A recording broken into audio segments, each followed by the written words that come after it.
Okay, good morning, everybody. We are going to get started today. So delighted to see so many faces here for our first meetup for the Australasia Preserves Digital Preservation Community of Practice. I would like to acknowledge the traditional owners of the land on which we're meeting today, the land of the Wurundjeri, and pay respect to their elders, past, present, and emerging. So this event today was the brainchild of my colleague, Peter Niche. Peter, take your credit.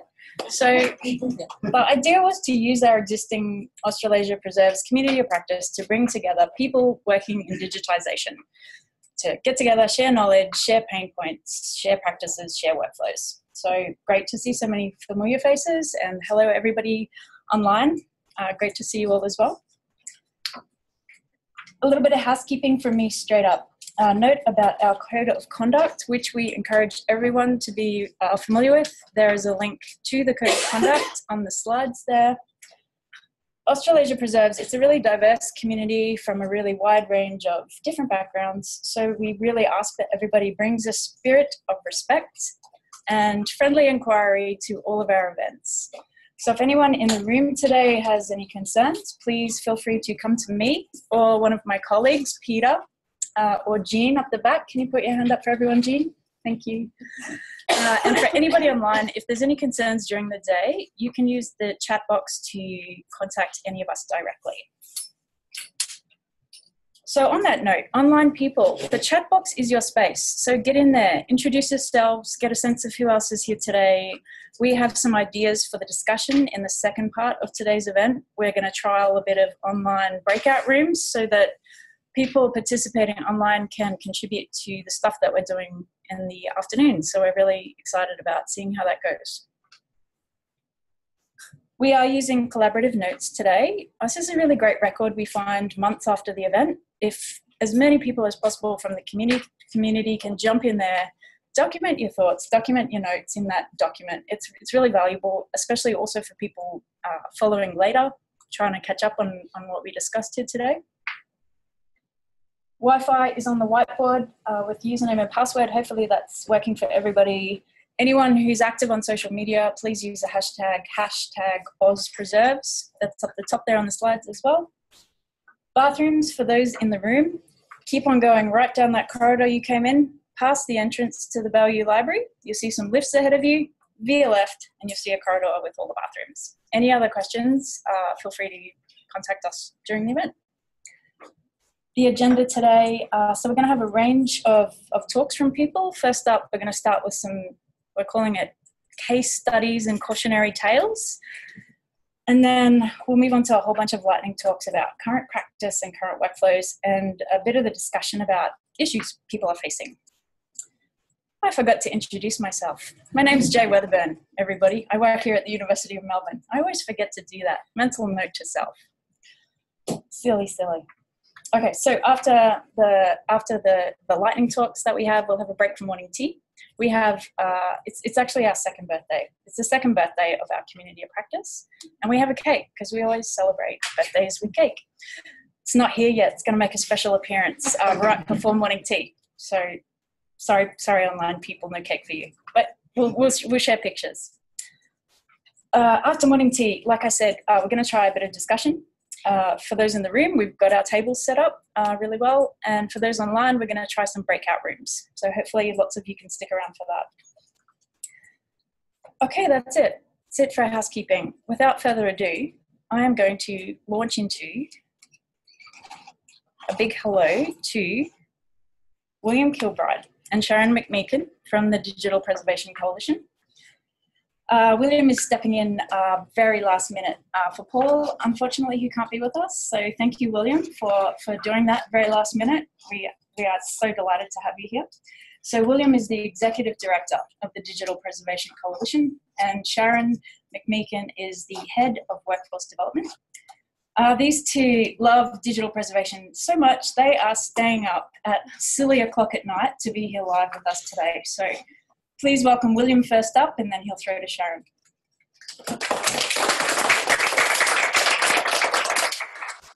Well, thank you very much, Jay. Thank you very much all for the warm welcome to join you. As You'll have spotted I'm not Paul Wheatley, so I'm going to do my best to impersonate Paul tonight, this morning, for you all.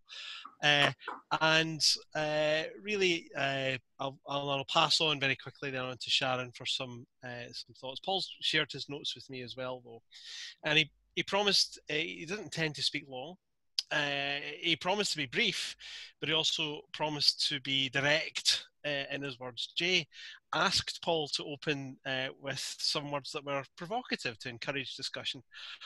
So I'm going to apologise in advance and also distance myself from Paul's words, of course, because these are not my views, and you can follow up with Paul later. But anyway, Sharon and I, as Jay observes, have been working in digital preservation. Paul also. We've been working, I think, between us around 50 years in digital preservation, something in that nature. And we have had experience of all aspects of that, including picking up the pieces from badly planned digitisation projects. I'm going to reflect on that experience in a moment. There's a lot to talk about, which is why it's good, in fact, that the charge is for us to be brief. I'm going to open, though, with a thought of my own, which Paul didn't write down for me, but which is the one that I would always choose to start with when talking about digitisation. And I want audience participation in this, whether in the room or on the chat box, or just sitting at home on your own, or sitting in your office as appropriate. I would just like you to write down the phrase, digitisation is not digital preservation. Okay? So I want everyone in the room, I want you to say it out loud. I want to hear you.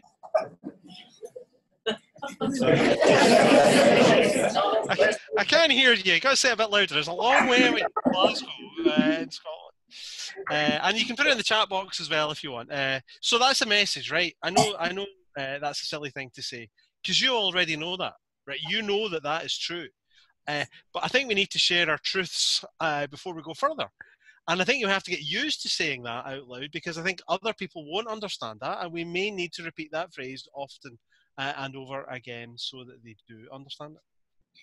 Anyway, digitisation. Digitisation is that stunning and beautiful and engaging opportunity to do some really incredible work. It's a great thing.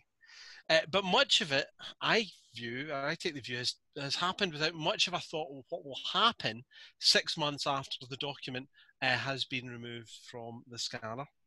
And the experience we've had of working or delivering outsourced digitisation work, the experience we've had as funders of digitisation, working with the funders, advising people in digitisation and picking up the legacy of digitisation is really what I want to turn to. In the UK, there were huge amounts of money made available for digitisation in the late 1990s. It was fantastic. And since then, the heritage sector has been waiting for the next big cash drop to happen. And of course, it's not going to happen. It's not going to happen in our lifetimes. And too little has been done with that opportunity. Too little has been done with all the stuff we digitised then. And all too frequently, that's because not much can be done with all of that material.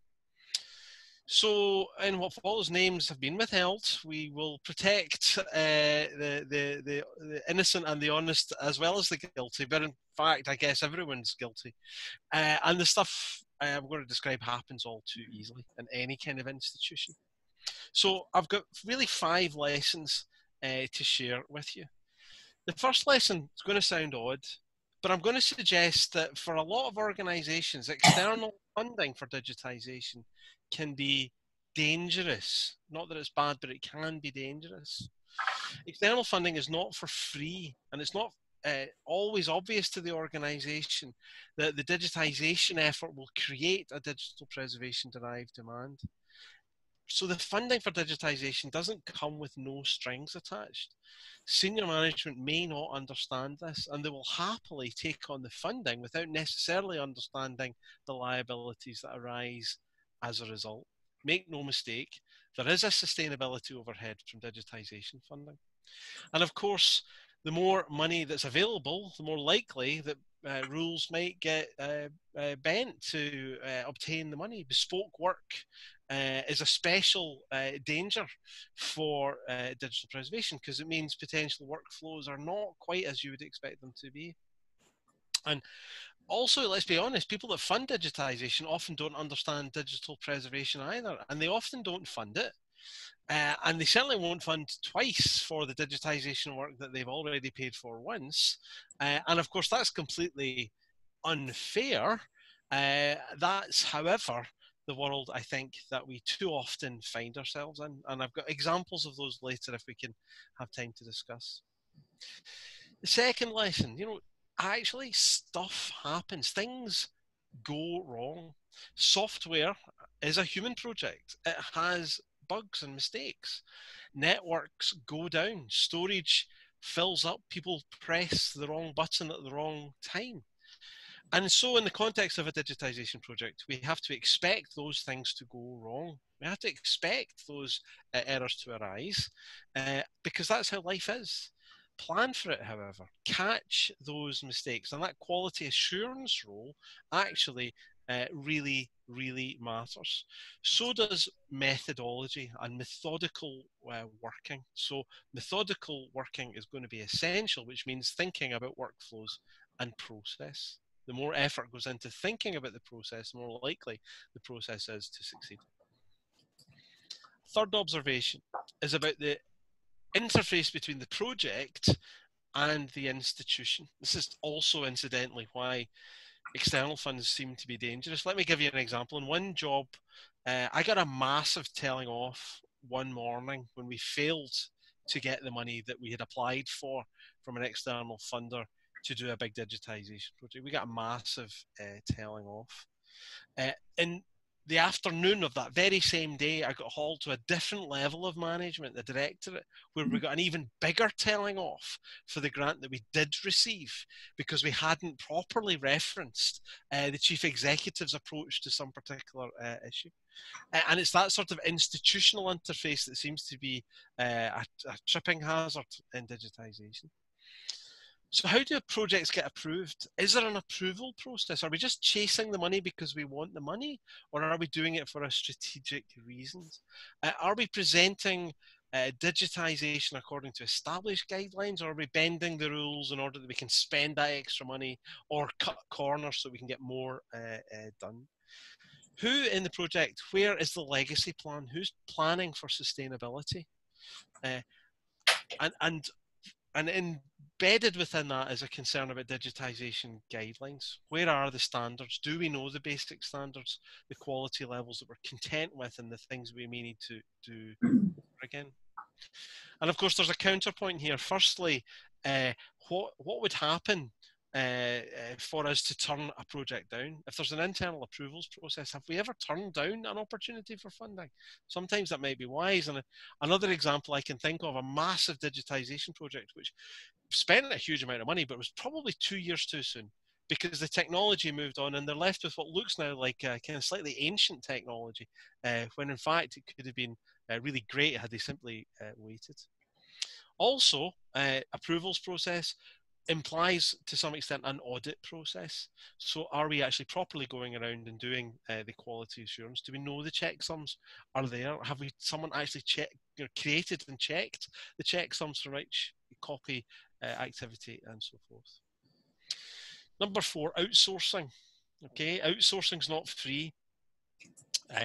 So there are responsibilities, right? And we've talked a little bit about the responsibilities being important in terms of the management structure, but outsourcing requires a handling of those responsibilities in a different way. You can't completely outsource responsibility for work, even if you're getting a third-party digitisation vendor in. And there are very good third-party digitisation vendors. You can't turn your nose up at that. The trick is to find the good supplier with a thorough trial and validation of the results of each potential supplier before you sign the contract. You can apply automated profile checking of the files, the metadata, the structure, and there are lots of tools that will help you do that. However, the relationship with the supplier remains critical. I once worked with a big digitisation project in a tiny organisation. And we had an outsourced partner who was going to do the digital preservation repository partner at the end. They were going to do the looking after the stuff for us, and it all looked great in terms of planning until the repository partner went bust. They went bust in the middle of the project, and what looked like a great plan suddenly not such a clever plan. So let's move on. Fifth lesson, the project is dead. Long live the project. So design the project with an exit strategy or a legacy plan, particularly if the hosting of the content is going to be involved. So where am I going with that? An all singing, all dancing, fancy website which provides exceptional access is a wonderful thing, but it also has a finite life. So the interface to the data is going to live less, will be have a shorter life cycle than the data itself. So we need to plan to remove it from that interface and for it to be accessible. Digitisation funders are concerned often with access, and that means they drive us towards a fancy, unique, clever, innovative website, especially because that seems good sometimes to be engaging with the latest crowdsourcing technology or the latest whatever it might be technology. And that can be a risk. There's a huge array of digitized content at a file level. And so actually having it available at a file level is fine for the purposes of preservation, even if the delivery mechanism is redesigned on an ongoing basis. So I've rambled on a little bit. There are 5 lessons here. External funding can be dangerous. You should expect stuff to happen and go wrong. A critical moment in the project is the interface between the project and the institution. Outsourcing creates particular sets of responsibilities to be understood, and plan for the project to survive beyond the life cycle of the project development work. And finally, to end where I began, to share our truth once more, the digitisation and digital preservation are different things. And with that, I'm going to hand over to Sharon, who's going to take us through a few examples that she's been working on or has historically worked on. Well done, William. You had 7 minutes and you only talked for 12. Anyway, following on from William, I'm going to pick up a few of those themes through 3 case studies that I've drawn from my time as an archivist in the cultural heritage sector in Scotland. So I think this is where we're coming to the case studies and perhaps more likely the cautionary tales. Less fun is that I'm going to anonymise these, so you won't know who I'm actually talking about, which always makes gossip a little bit less fun. But hopefully some real world examples of things that William's just talked about. So the first example is a huge digitisation project from an academic library where they'd got a big chunk of that kind of late 90s, early 2000s funding for digital preservation that William talked about that came through a source called the Heritage Lottery Fund. They had this amazing collection of early 20th century photography that really kind of documented the breadth of local culture in the area they were based in. They decided for digitisation that they were going to go out to a third-party provider. But the big flaw they had there was they didn't really think about their own internal workflow of what to do when they actually got the digitised images back from the company who was doing it for them. All they really thought about was actually getting all of this stuff digitised. They didn't think about workflows for transferring the digitised images from the media that they were being delivered in. They didn't think about metadata production. They didn't think about how they would actually provide access to them. And when they actually set about actually thinking about how they would do that, they realised that they had a massive problem. And what they saw originally as being, I think, about a 6-month project ended up lasting for something closer to 3 years in terms of the time it took them to process and make available what they could of those images, because one of the big problems that they had was the material had been delivered from the digitisation company on CDs. And early, kind of in the first year of the project, in terms of kind of metadata creation and processing, they were running at a rate of about 25% of the CDs being corrupted. And that was only increasing over time. So I don't know what it was like by the end of it, but I can imagine there was significant data losses. The second case study today is touching on things that William said there about kind of websites. So in this case, it was a large kind of e-learning resource which offered paid subscriptions to kind of community groups and kind of educational groups around Scotland to access digitised images and information about them. They harvested some things from existing digitisation projects, but also sponsored digitisation themselves. And I got to know them when they were kind of consumed into an organisation that I was already working on. And they had one of those overly complicated bespoke websites that William talked about, where they'd gone out again to a third party to ask them to build the website. And all the access they really had was kind of through web forms and support from the web hosting company. When I asked them, where do you keep the copies of your data? The answer was on the website. So it turned out they actually had no direct access to the digital files on a server or any kind of storage facility that we would go for digital preservation, nor direct access to the metadata held about it either, other than through this web form. And when we started to push on that a little bit further, they said, oh, we do have a copy of them though, but it turned out they had it on literally thousands of CDs held in 35 filing cabinets in a storage room. So that actually thinking about the amount of effort that we would revolved getting those back off the CDs, let alone whether those CDs would be accessible in the first place, is kind of mind-boggling. So it's a real kind of wake-up call to them that perhaps the way that they were approaching sustainability for the resources might not be the best in the long term. They also did suffer a little bit from what William said about being quite early to the game, and perhaps the resources that they were creating weren't quite as good as they could have been. A kind of tail on the other side of that will be the third case study that I'll talk about briefly. And it was digitisation done at an organisation where all of the work was done by professional photographers. So people who had real kind of skills in photography. And this created some of the most beautiful digitised images I've ever seen. They were working with kind of drawings and plans that were just, they're gorgeous objects in themselves, and they rendered them fantastically digitally. But they were also not interested in hearing about how to actually create an efficient digitisation workflow, so that the way they went about it was really kind of labour intensive and created absolutely massive files for us to be storing in the long term. So they were also, because of their kind of artistic temperament, as shall we say, very keen to make sure that every image looked its best, and would always spend time fixing the image, as they would put it, using Photoshop. So this then has kind of really big impacts going forward as to a kind of resource drain on storage of the digital objects. When you've got things coming out that are like several gigabytes, which at that point was really, really huge for a single image, and you're looking to perhaps maintain multiple copies of those, it becomes quickly unrealistic, particularly for a cultural heritage body which doesn't have all of the money in the world.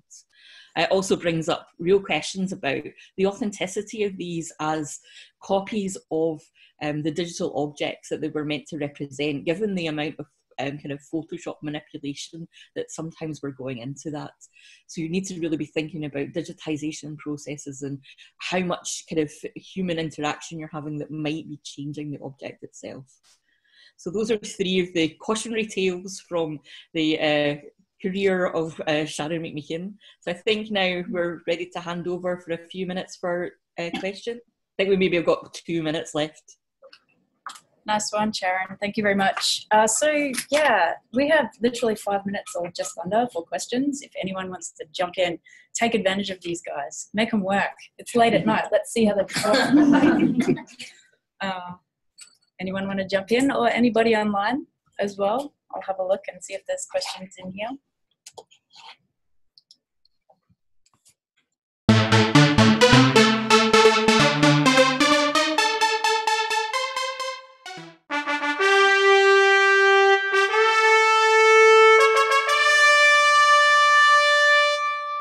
Tonight I'm joined by William Kilbride, and Sharon McMeekin. Welcome both. Hi there. Hi, Jay. So we are following up a few questions that we had from our Australasia Preserves Digitisation Meetup. We've got some questions to go through. Here's the first one. A question for Sharon from Samaya. If you were one of those organisations now with a decade or two of legacy digitised content, what would your strategy be to get it managed and preserved? Well, luckily, image content's relatively stable over time. So at this point, I'd be looking to get in place some simple bitstream preservation actions. So we're looking at making sure the content is on a secure piece of storage with multiple copies in place. We'd be looking at doing some at least minimal metadata generation using a characterization tool, and also getting in place regular integrity checks to make sure that this material is staying the same over time. And there's plenty of free tools out there available to help you do kind of both characterization and integrity checking. And if you want to know more about this, I'll also do a trailer. We're currently working on an online learning course for the UK National Archives on bitstream preservation, which will be freely available in the coming months. So keep an eye out for that. I'll pass over to William now in case he has anything else to add. Yeah, well, I mean, I don't have much to add, only to underline and to kind of reiterate what Sharon has said. Maybe what I could add, though, is a project which Samaya will know a lot about. Actually, a few years ago, Samaya and colleagues did a bit of a study of images held at the Bodleian Library. And what was amazing to me was just the sheer numbers, and I won't have the numbers to hand, but it was certainly in the hundreds of millions of digitized items in the collection. And the point of that is, you know, there's a lot of big numbers, which means that even if they suffered only a tiny proportion, you know, maybe 1% or 0.1% of data loss, that's still a large number, because if you're talking in the millions, you know, you're talking about having actually a material impact on data loss. So all the things that Sharon's saying are vital and true, and even more true, of course, the larger the collection will be. And if it's a decade or more ago, quite possible that the collection's been added to and added to and added to. So the time for action is now, you know, don't leave it too long. Yeah, and I think that's a really interesting case study you bring up, William. And at the risk of giving Samaya more work, I'm sure if people have questions about that, they can get in touch through the forum. I recall there's actually a really good blog around the issues by Edith Halverson, with whom Samaya worked, and which was about assessing, you know, and we're just looking and measuring the size of the collection, and it would be certainly worth a look. Great. All right, so question 2, we'll move along. This is a question for William, also from Samaya. Yep. Do you have documented examples or resources of the costs, effort involved in preparing and preserving digitized content measured against the amount of funding cost of digitization? Yeah, I don't have those figures to hand, and that's because digitization can be a dramatically different activity depending on the type of institution. So I'll give you the example of a big digitization project I was involved in. So you may know I worked in museums before I came into the DPC. The museum I worked in had a very, very substantial collection of tapestries. Now, digitization, just the photography of those, was a massive undertaking because of the equipment that was required in order to effectively hang the tapestries, in order that they could be properly lit and properly photographed. And any one photograph would you know, cost, you know, 2 weeks, 3 weeks, 4 weeks work simply to get one good image. That's different from large scale book digitization, for example, where you can, with the right equipment, set up a scanning service very quickly and kind of rattle your way through books at a fairly standard rate. So it's very difficult to put a cost on digitization, and equally it can be hard to put costs on digital preservation. But here's a rule of thumb. Okay, I can give you a rule of thumb. And the rule of thumb comes from a chap called Barend Mons, who is a senior officer at the European Union, involved in a great deal of the European Union research work. And his estimate is that the cost of preservation should be costed into projects at around 5% of the project costs. So if you have a digitisation project of, I don't know, $100, you need to set aside $5 for digital preservation. Obviously that scales up also, but I would guess that that is a good rule of thumb. Let me attack that from the other direction though, and Samaya is also asking us around what are the costs of recovery, and the costs of recovery are very substantial.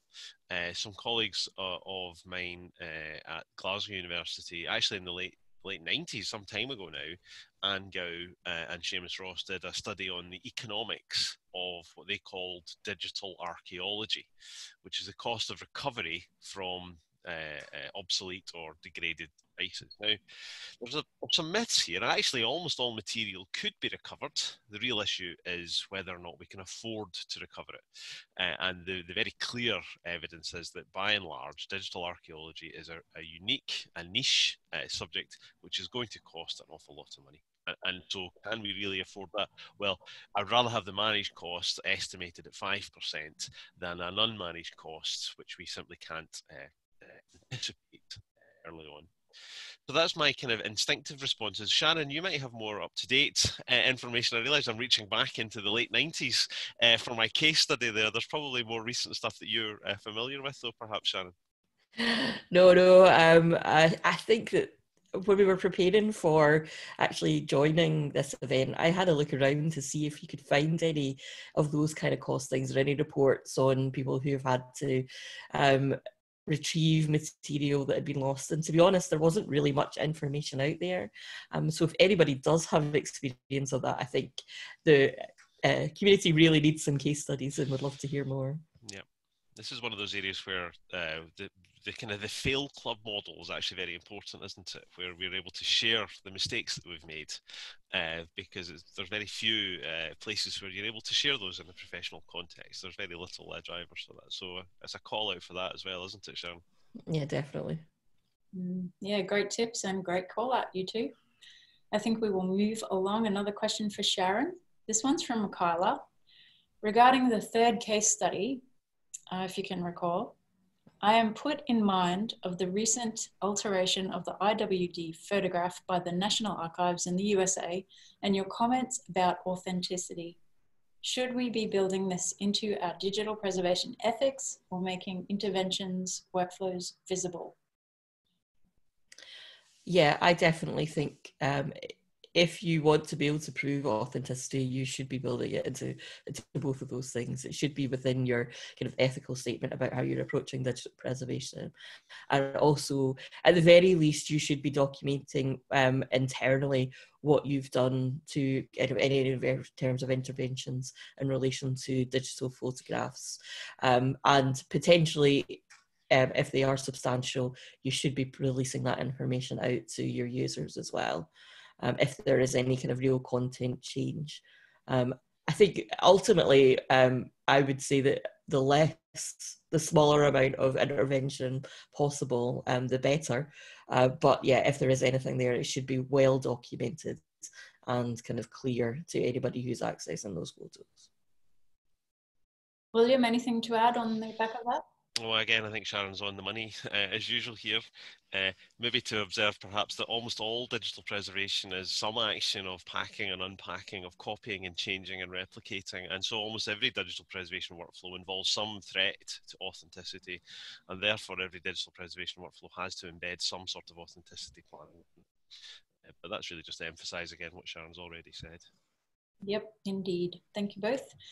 And finally, to wrap up, question for either, which I take to mean both, from Barbara.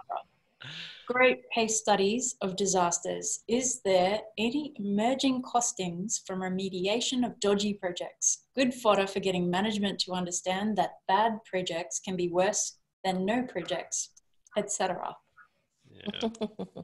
Well, maybe I could refer just briefly to sort of previous answers, you know. So the question of addressing the digital archaeology one, I think, is still true, you know, and applies here. So there's a cost, okay, and we can, in different circumstances, identify what those costs would be. But I think if we purely, you know, and that can be enough. That can be enough in terms of management taking it seriously. But the cost is also reputation. The cost is also opportunity. The cost is also in terms of skills and the things that you might choose to do, you know. So a little very current example for us in Scotland is that there is a very important historical document in the history of Scotland called the Declaration of Arbroath. It's by coincidence the 700th anniversary, so 1320 it was written. Susan Corrigal, who is one of our board members, she's actually in charge of presenting that on the 700th anniversary, and she uses the phrase of stealing from the future. So the document is very fragile and can only be exposed to light for a few hours in a year, you know. So there's something in that, you know. If we can't continually be redigitizing, we're borrowing from the future, as it were. So there are all sorts of other costs over and above the financial cost, I think, is the point I'm trying to make there. We can't constantly be redigitizing material if we have to. That was a bit of a ramble though, Sharon. Do you want to come in there? Anything to add? Yeah, I think, again, going back to one of the previous answers, on investigation, there doesn't seem to be a lot of information out there about actual costs, like hard figures. But I think I would agree with William that for a lot of organisations, particularly in the public sector and cultural heritage, you can't underestimate the reputational risk as well. And I think that's why risk is a word that we use a lot in relation to digital preservation and to these types of projects, that you should be taking a robust approach to risk management. And going hand in hand with that, as William said, thinking about the opportunities that can be generated from it. And sometimes be able to couch the kind of issues that you're having in kind of risk management talk can be as effective as using kind of hard figures in persuading kind of senior management, because while they might not understand the kind of projects that we're doing in digital preservation, they will likely understand risk management. Absolutely. Well, I'm afraid that's all we have time for tonight on Digital Preservation Television. I say tonight, but for you guys, it's early morning. Thank you so much for joining me. There's blue sky up there. Wow, beautiful. Well, thank you. Thank you, Sharon. Much appreciated, and we'll speak to you soon. Thank you. Bye. Bye all.